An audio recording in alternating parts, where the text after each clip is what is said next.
Vers la décrispation politique en Côte d'Ivoire, la tension est moins vive au lendemain de la rencontre entre le chef de l'État Alassane Ouattara et le chef de file de l'opposition Henri Konan Bédié, président du PDCI, Parti démocratique de Côte d'Ivoire. Le président Bédié, qui ne reconnaît pas la réélection du président Ouattara, a créé le CNT, Conseil national de transition, qu'il dirige. Cela a entraîné une réaction de fermeté du pouvoir qui a arrêté ou assigné à résidence plusieurs chefs de l'opposition. Le dialogue était réclamé par les partis n'étant pas affiliés à la plateforme de l'opposition comme la solution à la crise politique. Le MDJ demande à toutes les parties de favoriser le dialogue, la discussion, tant prônée par le père fondateur que je cite. Le dialogue est l'âme des forts et non des faibles. C'est l'âme de ceux qui font passer leurs problèmes généraux avant des problèmes particuliers, avant la question d'amour propre.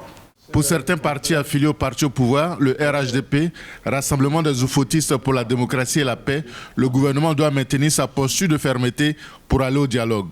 Notre candidat a gagné les élections, il faut le soutenir, il faut l'aider à mettre en pratique son programme de société.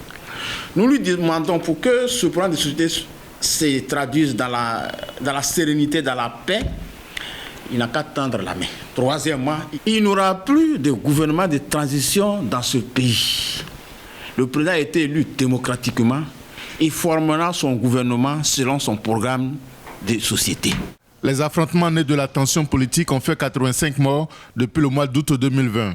Les Ivoiriens espèrent une conclusion rapide des négociations afin de stopper les violences et destructions de biens qui ont un impact négatif sur la vie sociale et économique.